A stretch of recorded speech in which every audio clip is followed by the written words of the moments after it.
नमस्ते, म बलदेव थापा ज्योति विकास बैंकको सहायक महाप्रबन्धकको रूपमा छु र चिफ अपरेटिङ अफिसरको रूपमा अपरेसनको डोमेनमा मैले चाहिँ विगत यो संस्थामा 8 वर्षदेखि छु र बैंकिङ सेक्टरमा 20-21 वर्षदेखि कार्यरत छु।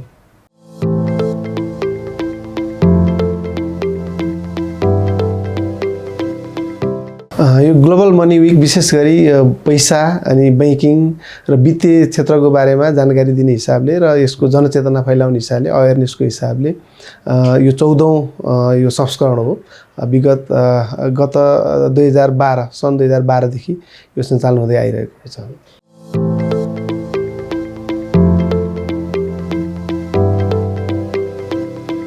पक्कै पनि यसले काम गरेको छ। यसलाई चाहिँ एउटा अवसरकै रूपमा अब एउटा नेपाल राष्ट्र बैंक र विभिन्न रेगुलेटरहरू र विभिन्न बैंक तथा वित्तीय संस्था जति पनि वित्तीय सेक्टरमा काम गर्ने सङ्घ संस्थाहरू सबैले यसलाई उत्सवकै रूपमा विभिन्न गतिविधि गरेर जुन ग्लोबल मनी विकको जे उद्देश्य छ वित्तीय सचेतना फैलाउने र लगानीका बारेमा, बचतका बारेमा र वित्तीय क्षेत्रका बारेमा, बैंकिङका बारेमा बुझाउने जुन लक्ष्य छ त्यही अनुरूप चाहिँ विभिन्न एक्टिभिटीहरू गर्ने गर्दाखेरि र धेरै सहभागिता हुँदाखेरि यसले पक्कै पनि यो यसको आफ्नो उद्देश्य अनुसार काम भइरहेको र यसले चाहिँ यो सेक्टरमा चाहिँ थप बल पुर्याएको र वित्तीय सचेतनामा काम गरेको जस्तो मलाई लाग्छ।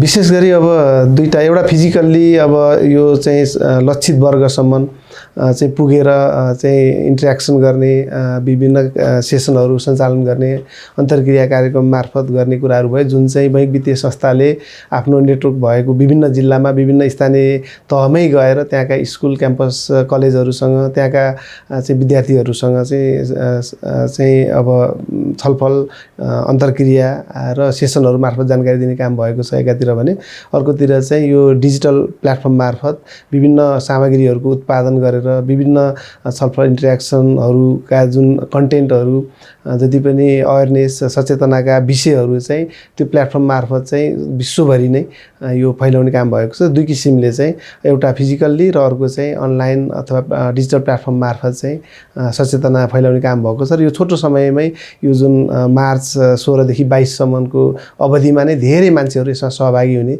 र धेरैले यसको बारेमा सुन्ने, बुझ्ने मौका पाएको जस्तो मलाई लाग्छ।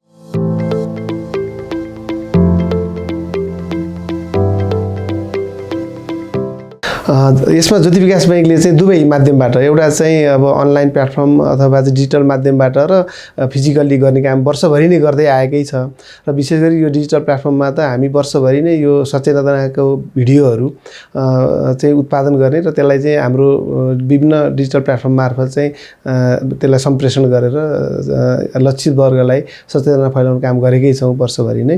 त्यसै गरी ब्रान्चहरूमा पनि विभिन्न ब्रान्च र क्लस्टर कार्यालयहरू मार्फत हामीले चाहिँ फिजिकल्ली पनि विभिन्न स्कुल, क्याम्पस र विभिन्न समुदायका विभिन्न समितिहरूमा गएर महिला समूहहरू यस्तोमा गएर चाहिँ कार्यक्रमहरू गर्ने गरेका छौँ र यो बिचमा चाहिँ जुन 16 देखि 22 जुन मार्च जुन हाम्रो 14औं यो ग्लोबल मनी विक चलिरहेछ यसमा त झन् विशेष गरी हामीले दुवै काम गरेका छौँ। यो डिजिटल प्लेटफर्ममा पनि विभिन्न मेटेरियलहरू प्रोडक्सन भएर चाहिँ पोस्ट भएका छन् र त्यसबाट पनि त्यसको राम्रो रिच भएको हाम्रो बुझाइ छ। त्यसै गरी ब्रान्चहरूले पनि विभिन्न कार्यक्रमहरू भइसकेकै छन्, भइराखेकै छन्, स्कुलमा, कलेजमा र लक्षित वर्गसम्म पुग्ने कार्यक्रमहरू भइराखेकै छन्।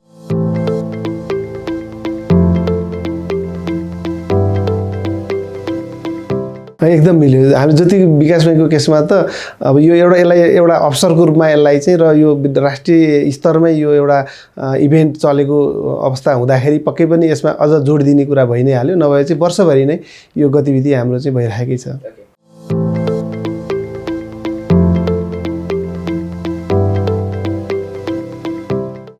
पक्कै पनि यो अब विभिन्न अब रेगुलेटर नेपाल राष्ट्र बैंकदेखि बैंक वित्तीय संस्थाहरूले विभिन्न माध्यमबाट सिकाउने प्रयास भइरहेकै छ। हुँदै गर्दा पनि फेरि अब यो स्क्याम हुने, फ्रड हुने, यो चाहिँ यो ट्रान्जेक्सनमा विभिन्न गुनासाहरू आउने क्रम पनि बढेकै छ। यसको मतलब चाहिँ यो प्रभावकारी भएको छैन कि भन्ने विषय हो र त्यसको लागि बुझाउनको लागि चाहिँ अलिकति यो विषय चाहिँ पढे लेखेका मान्छेहरू अनि जो यो विषयलाई राम्रोसँग बुझ्न सक्छन् ती मान्छेहरूलाई चाहिँ अब विभिन्न केस स्टडी सहित मान्छेहरू मर्कामा परेको ठगिएको कुरा को उदाहरणसहित बताएर यसमा चाहिँ अब टिओटी मार्फत पनि विभिन्न ट्रेनरहरू उत्पादन गर्न सकिन्छ। कलेजमा नै ट्रेनर उत्पादन गर्ने विभिन्न बैंक वित्तीय संस्थाले आफ्नै कर्मचारीहरू मध्येबाट पनि ट्रेनरको रूपले विकास गर्ने र ती मान्छेहरू मार्फत सिकाउने कुरा हुन्छ। र विशेष गरी यी कुरा चाहिँ जति पनि अवेरनेसका भिडियोहरू पोस्ट भएका छन् अनि विभिन्न चाहिँ सचेतनाका सन्देशहरू पोस्ट भएका छन् अनि विभिन्न ठाउँमा फिजिकली गएर बताइएको पनि छ, तर बुझेकै मान्छे ठगेको छ।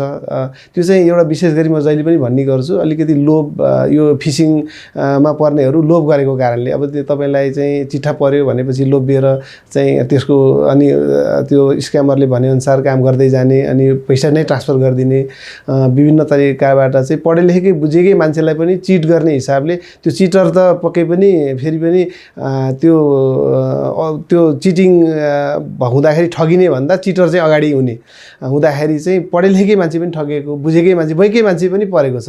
भन्नुको मतलब उता अब नजानेको मान्छे त होइन, सिकाउनु पर्ने मान्छे आफै ठगेको छ भनेपछि यसमा चाहिँ एउटा चाहिँ अब हामीले अलिक व्यावहारिक उदाहरणहरू, ठगेका उदाहरणहरू, केस स्टडीहरू चाहिँ को बारेमा बताउने र त्यस्ता कार्यक्रमहरूमा त्यसलाई समावेश गर्ने।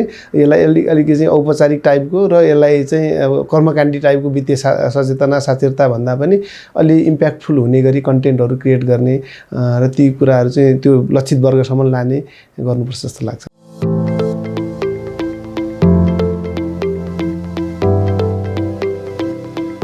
यो अलि समय परिस्थिति अनुसार चेन्ज हुँदै जाँदो रहेछ। अहिले पक्कै पनि सरले भन्नुभएको जस्तै अब पढे लेखेकै मान्छे, बुझेकै मान्छे, डिजिटल बैंकिङ ट्रान्जेक्सन गर्ने मान्छे ठगेको हुँदा त तिनीहरूलाई ठग्नलाई चिटरहरूले त पहिला हिजोको दिनमा चिठा पर्यो, त्यो चिठा परेको रकम लिनको लागि चाहिँ तपाईँले यति चाहिँ ट्याक्स जम्मा गर्नु पर्यो अथवा ट्रान्सफर कस्ट चाहिँ यति हुन्छ जम्मा गर्नु पर्थ्यो भन्ने खालको आउँथ्यो भने आजभोलि अलिक फरक खालको छ। अहिले चाहिँ तपाईँलाई चाहिँ यो सामान चाहिँ यति सस्तोमा पाइयो, अब तपाईलाई यो चाहिँ जब अपर्च्युनिटी छ अथवा तपाईलाई चाहिँ यो यसरी जाँदाखेरि अब यो विदेश अहिले विदेश मोह छ, त्यसै गरी मान्छेलाई अब राम्रो जबको खोजी छ, अनलाइन अर्निङका कुराहरू छन् अनि सस्तोमा चाहिँ अब चाहिँ आफूलाई चाहिएको सामानहरू किन्छ। त्यसले गर्दाखेरि अहिले चाहिँ अलिक बढी चेन्ज भएको चाहिँ यो चिठा पर्यो भन्ने भन्दा चाहिँ सस्तोमा सामान भनेर गर्ने छ। र अर्को चाहिँ यो अनलाइन अर्निङ हुने विषयहरूबाट लोभ्याउने कुरा जो अहिले चाहिँ त्यो बेनिफिसियरी जे विषय खोजिरहेको छ उनीहरूलाई जेमा बढी इन्ट्रेस्ट हुन्छ त्यही विषयबाट चाहिँ हुने गरेको छ। अहिलेको चाहिँ युथहरूलाई चाहिँ यो आइफोन भनेपछि अनि सस्तोमा आइफोन आयो ल यति फिचर यो त्यसरी त्यो पनि देखिन्छ। मैले देखेको चाहिँ आजभोलि चाहिँ अनलाइन जब र अनि यस्तो आइफोन अनि अब ग्याजेटहरू चाहिँ सस्तोमा आयो त्यस्तोले चाहिँ गरेको हो कि भन्ने मलाई लाग्छ।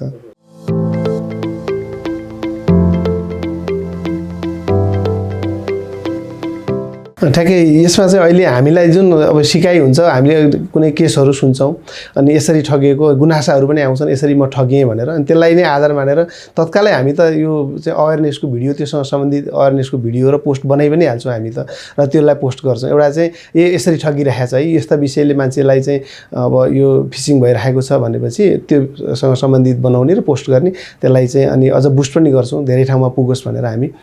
त्यो छ भने अर्को चाहिँ स्टाफहरूलाई पनि हामी इन्टरनल ट्रेनिङहरू दिनुपर्ने हुन्छ। कस्तो छ भने बैंकिङकै स्टाफले नै राम्रोसँग बुझेन भने कसरी अरूलाई कस्टमरलाई बुझाउन सक्छ। यो चाहिँ गर्दै नगर्नुहोस् है, यस्तो चाहिँ गर्नै हुँदैन है। जस्तो हामी भन्छौँ अब चाहिँ एकाउन्ट खोल्न आउनेलाई पनि कस्टमर सेल्फ प्रेजेन्ट भएर मात्रै खोल्नुपर्छ, कसैको नाम एकाउन्ट खोलेर पनि फ्रड भएको छ। त्यसले गर्दा एकाउन्ट खोल्न आउँदाखेरि एकाउन्ट होल्डर सेल्फ प्रेजेन्ट भएको इन्स्योर गर्नै पर्छ। त्यसै गरी अब उसको मोबाइल नम्बर उसैको हो भन्ने इन्स्योर गर्नुपर्छ, उसको चाहिँ एकाउन्टमा अरू कसैको चाहिँ एसेस छैन भन्ने इन्स्योर गर्नुपर्ने हुन्छ। त्यसै गरी अब अनलाइनमा कसैले पैसा माग्यो भने चाहिँ त्यो दिनै हुँदैन, दिनु अगाडि धेरै कुरा भेरिफाई गरेर दिनुपर्छ। विशेष गरी यो च्याटको भरमा त दिनै हुँदैन। यस्ता कुराहरू चाहिँ हामी भन्न आउँछ। अर्को कुरा चाहिँ लोभमा फस्नै हुँदैन। कसैले पनि तपाईँलाई फोन गरी तपाईँलाई खोजी चिट्टाको पैसा दिन आउँदैन, तपाईँलाई खोजी जब दिन आउँदैन। मतलब यी चिजहरू जसरी तपाईँलाई चाहिँ तपाईँको पछि लागेर तपाईँलाई विभिन्न अफर गरिरहेछ भने तपाईँ यसमा चाहिँ सचेत हुनुपर्छ भने यी मेसेजहरू चाहिँ हाम्रो इन्टरनल हाम्रो स्टाफहरूलाई पनि सिकाउने, त्यसै गरी अनि हाम्रो बेनिफिसरिजहरू हाम्रो कस्टमरहरूलाई पनि बताउनको लागि त्यसरी अवेरनेस भिडियोहरू गर्ने र विभिन्न सेसनहरूमा प्रोग्रामहरूमा त्यो बारेमा हामीले बताउने ती प्रयासहरू गर्दै आएका छौँ।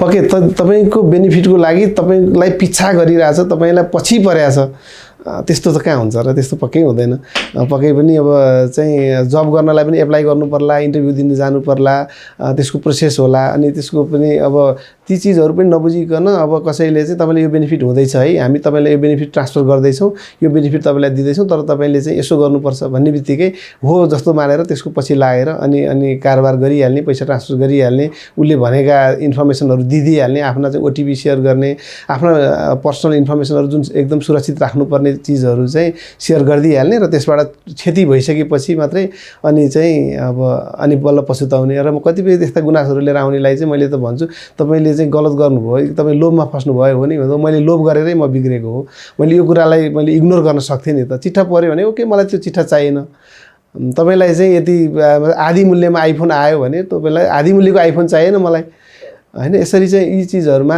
अलिकति यो कस्टमरहरु नै सचेत हुनुपर्छ र मेरो बेनिफिटको लागि कोही मेरो पछि पक्कै लाग्दैन भनेर पनि बुझ्यो भने त्यो सजिलो बुझ्नको लागि त्यसरी बुझ्यो भने हुन्छ।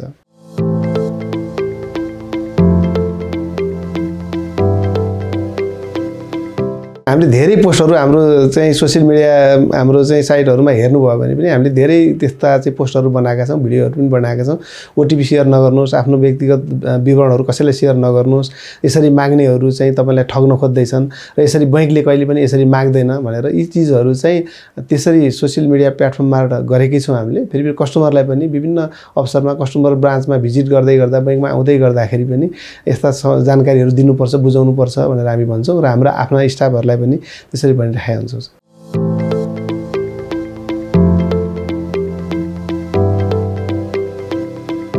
पक्कै पनि अब खाताबाट रकम ट्रान्सफर हुन लाग्यो भइसक्यो विभिन्न अब यसलाई चाहिँ सबभन्दा पहिला चाहिँ आफ्नो वित्तीय जुन लसलाई रोक्नको लागि सबभन्दा पहिला त वित्तीय लस हुन नदिनलाई गर्नुपर्ने चीज हो जुन चाहिँ अब बैंक एकाउन्ट त बैंकसँगै छ त्यसले गर्दा बैंकमै सम्पर्क गर्नु उचित हुन्छ। बैंकमा सम्पर्क गरेर आफ्नो एकाउन्ट ब्लक गर्न लगाउने कार्ड ब्लक गर्न लगाउने अथवा चाहिँ त्यसरी चाहिँ पहिलो सुरक्षाको उपाय खोज्नुपर्ने हुन्छ र त्यो अब भइ नै सक्यो ट्रान्जेक्सन भइ नै सक्यो अब त्यसलाई चाहिँ पनि बैंकसँग त्यसैगरी अनि अब यो त प्रहरीको पनि साइबर ब्युरो छ त्यहाँ जान सकियो वालेट पनि विभिन्न अब यसमा चाहिँ केस हेरेर हुन्छ अब कसरी ठगिन लागेको छ भने र बैंक एकाउन्ट मिसयुज हुन लागेको छ भने मिसयुज हुनबाट रोक्न तत्काल बैंकलाई खबर गर्नुपर्ने भयो।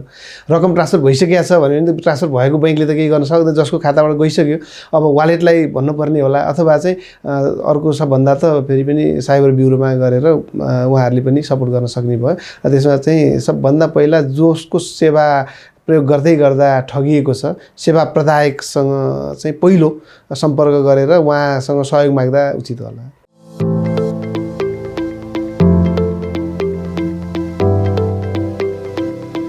पक्कै हो यसमा एकदमै कमजोरी चाहिँ भएकै छ पक्कै अब हाम्रो आजभोलि त स्कुलमा पनि यस्ता कुराहरू अब अलिकति यो लोभ नगर्ने भन्ने त यो त व्यक्तिगत आचरणको कुरा हो नि व्यक्तिगत स्वभावको कुरा हो नि कसैको लोभ गर्नुहुन्न जेन्युन आफूले कमाउनुपर्छ लोभ नगर्ने भन्ने सिकाउने कुरा नैतिक विषय मोरलको कुरा भयो।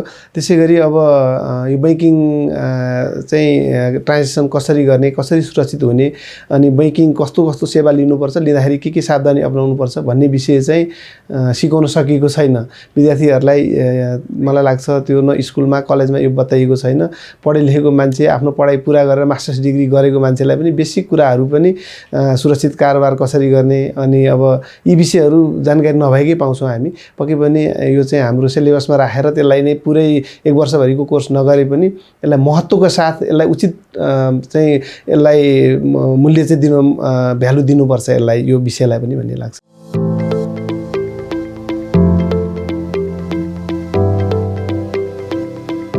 यो स्कुलमा सिकाइएकै छैन यो त स्कुलमा त खाली पढ्नुपर्छ भन्ने मात्रै सिकाइएको छ। हामीले हेर्यौँ भने हामीले पनि त्यस्तै नै सुन्यौँ कहिले पनि यो चाहिँ बचत कसरी गर्ने अनि आम्दानी र खर्चको सन्तुलन कसरी गर्ने त्यसबाट बचत कसरी निकाल्ने बचत कसरी गर्ने त्यसको चाहिँ प्रतिफललाई कसरी म्याक्सिमाइज गर्ने र लगानी के गर्ने भन्ने कुरा त यो एकदमै कम पाउँछौँ हामी सिकाइएको छैन। कसैले अब आफ्नो सङ्गतबाट साथीभाइबाट कसैले चाहिँ आफ्ना सिनियरहरूबाट अनि आफ्ना चाहिँ अभिभावकहरूबाट सिकेको कुरा हुने भयो कसैले सेल्फ स्टडीबाट अलिकति त्यसमा चासो राख्ने मान्छेहरूले गरेको कुरा चाहिँ भयो। त्योभन्दा बाहेक चाहिँ आम रूपमा भन्ने हो भने विद्यार्थीहरूलाई चाहिँ बचत गर्ने विषय अनि त्यसलाई चाहिँ लगानी गर्ने विषय सिकाइएको छैन। एकदम जरुरी छ। यो नसिकाइएको कारणले पनि अब एकदमै शिक्षित हुनुपर्छ। शिक्षित हुँदै हुँदै पैसा त सबै कुरालाई चाहिन्छ। अनि पैसा त यहाँ यस्तो बुझाइ छ कि पैसा कमाउनु, पैसा धनी हुनु नै गलत हो, यो त बदमासी गऱ्यो भने मात्रै पैसा कमाइन्छ, बदमासी नगर्ने मान्छे त पढ्ने मात्रै हुन्छ भने जस्तो यो आम हाम्रो नेपाली बुझाइ। त्यसले गर्दा यसलाई त विद्यार्थीदेखि नै सिकाउनु पर्यो, बचत गर्न सिक्नु पर्यो। सानो बचत नै भोलि ठुलो बन्ने हो। सानो बचतलाई चाहिँ कम्पाउन्डिङ गर्दै त्यसको प्रतिफललाई म्याक्सिमाइज गरेर चाहिँ एउटा विद्यार्थी अनि एउटा जागिरे र रिटायर हुने बेलासम्म पनि राम्रो उसले वेल्थ चाहिँ बनाउन सक्छ भन्ने विषय चाहिँ सिकाइएको छैन। बरु त्यसको उल्टो चाहिँ के छ भने यो पैसा कमाउने त फटाइ गरेर पो कमाउँछ, घुस खाएर पो कमाउँछ भन्ने जस्तो यस्तो भाष्य निर्माण गरिएको छ समाजमा। त्यो जुन गलत जस्तो मलाई लाग्छ।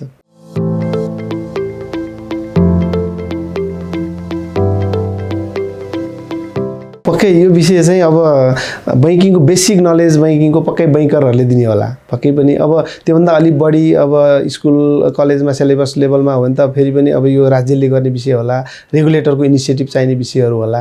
त्यसै गरी लगानीका विषयहरू चाहिँ अब सेभनले यो होला। त्यसले गर्दा आफ्नो सेक्टर छ जसरी बैंकिङ विषय अनि सेभिङ अनि इन्भेस्टमेन्ट, त्यो पनि क्यापिटल मार्केटमा इन्भेस्टमेन्ट गर्ने विषयको लागि त नेपाल राष्ट्र बैंक अनि त्यसै गरी सेभन र योसँग सम्बन्धित अन्य सङ्घ संस्थाहरू, हामी बैंक वित्तीय संस्थाहरू सहकार्य गर्न सक्छौँ। हामीसँग नेटवर्क छ।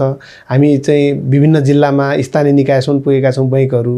त्यसै गरी अब रेगुलेटरले चाहिँ हामीहरूलाई त त्यो गर्नको लागि त उसले निर्देशनै दिन सक्छ, सपोर्ट गर्न सक्छ। त्यसले गर्दा अब सेभनले पनि आफ्नो चाहिँ अन्तर्गतका चाहिँ सङ्घ संस्थाहरूलाई निर्देशन दिन सक्छ। यसरी चाहिँ यी विषयहरू चाहिँ बेनिफिसरीहरूसँग युथसँग चाहिँ सम्मान पुर्याउनको लागि विभिन्न गतिविधिहरू गर्नुपर्छ।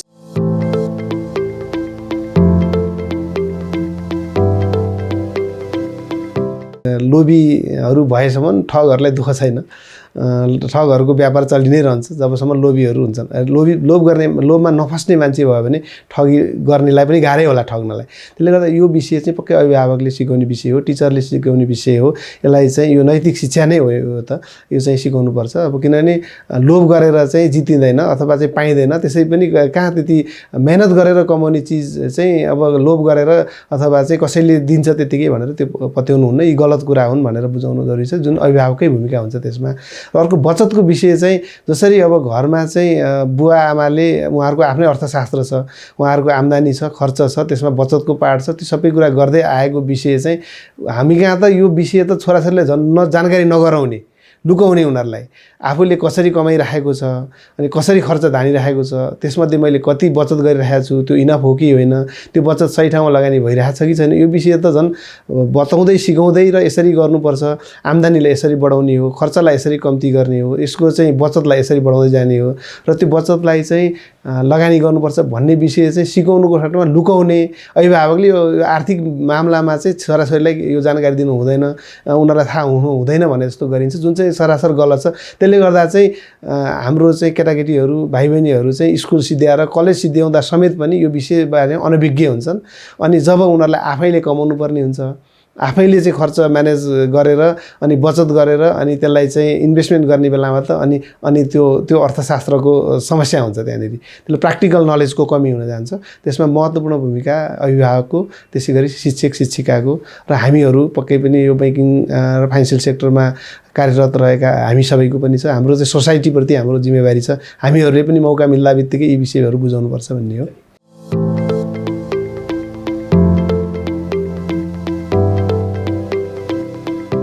अहिलेको जेनेरेसन, अहिलेको युथहरूले चाहिँ बचत गर्नुपर्छ। मतलब यो आम्दानी र खर्च, त्यसपछि बचत र लगानीको बारेमा बुझिसकेका छन्। अब त्यसको बारेमा त्यो बुझाइको क्वालिटी इन्हान्स गर्नुपर्ने मात्रै हो। केही पनि अब अहिलेको केटाकेटीलाई भन्यो भने चाहिँ होइन कमाउनु नै पर्छ। कतिले भन्नुहुन्छ अब म जागिर खाने होइन, जागिर खाएर कमाइँदैन भन्ने पनि भन्नुको मतलब चाहिँ अब जागिर खाएर कमाउने भन्दा कमाउने क्षेत्रहरू अन्य छन्। भन्ने पनि बुझिया छन् नि। अब त्यो हुँदाले अहिले चाहिँ यो यस्तै चिजहरू जुन अहिले ग्लोबल मनी विकको यो साताव्यापी कार्यक्रममा त कति मान्छेहरू सहभागी हुनुहुन्छ, कतिजनाले चाहिँ अवेरनेसका चाहिँ विभिन्न एक्टिभिटिजहरू अनि पोस्टहरू गर्नुभएको छ, त्यो चाहिँ अब पुगेकै छ नि त, युथहरूसम्म पुगेको हुनाले यसको प्रभावकारिता छ पक्कै। यसले केही न केही भ्यालु एडिसन यो सेक्टरमा वित्तीय सचेतना, सेभिङ, अनि त्यसपछि इन्भेस्टमेन्ट, अनि फाइनेन्सियल म्यानेजमेन्ट, वित्तीय अनुशासन, अनि अब यो चाहिँ rational financial decision, responsible financial डिसिजनमा चाहिँ यसले पक्कै भ्यालु एडिसन गरेको छ भन्ने मेरो बुझाइ छ।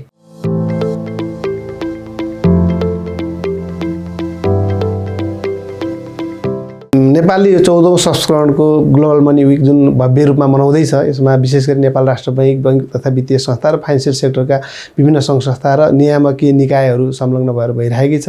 यसमा विद्यार्थीदेखि युथहरूको सहभागिता छ। यसमा चाहिँ विशेष गरी हामी जस्ता सङ्घ संस्थाहरू, रेगुलेटरले पनि अझ यसलाई महत्त्वका साथ, यसलाई चाहिँ भव्यताका साथ सफल बनाउने र यसको उद्देश्य चाहिँ पुरा गर्नमा चाहिँ त्यही किसिमका गतिविधिहरू अझ यसलाई चाहिँ विस्तार गरेर जानु पर्यो र अन्य युथहरू, विद्यार्थीहरू र ग्राहकहरू चाहिँ यसमा सक्रिय रूपमा सहभागिता जनाउनु पर्यो, ताकि केही बुझियोस्, केही सिकियोस् र आफूले जानेका कुराहरू पनि यही मौकामा सिकौँ।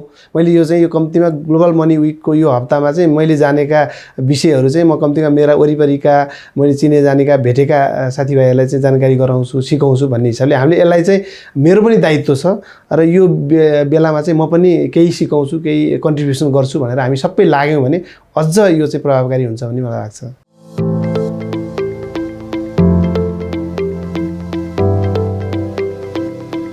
पक्कै पनि म फेरि पनि दोहोऱ्याइराख्ने कुरा नै हो। अब सबैजना जो बैंकिङ सुविधाहरू र वित्तीय कारोबार गर्नुहुन्छ बुझेर कारोबार गर्नुपर्छ। म भन्छु लोभमा फस्नुहुन्न। कसैले तपाईलाई चाहिँ पछि लागेर केही बेनिफिट दिन आइरहेको छैन, आउँदैन। लोभमा नफस्ने, बुझेर कारोबार गर्ने, आफ्नो पर्सनल इन्फर्मेसनहरू, बैंकिङ जानकारीहरू सुरक्षित राख्ने, कसैलाई सेयर नगर्ने। अब यसमा ट्रस्ट पनि यो फाइनेन्सियल म्याटरमा चाहिँ अलिक छिट्टै विश्वास पनि गरिहाल्नुहुन्न, एकचोटि फर्दर भेरिफाई गर्ने गर्दै गर्दा। र यसरी चाहिँ यो आफू सुरक्षित हुन आफै हुने हो, फेरि कसैले सुरक्षित राखिदिँदैन। आफ्नो सुरक्षा आफैले गर्नुपर्छ। आफ्नो वित्तीय जानकारी अनि आफ्नो वित्तीय स्रोतको सुरक्षाको लागि चाहिँ आफै सचेत हुनुपर्छ भन्ने सन्देश दिन चाहन्छु। हुन्छ, धन्यवाद। हस्, थ्याङ्क यू।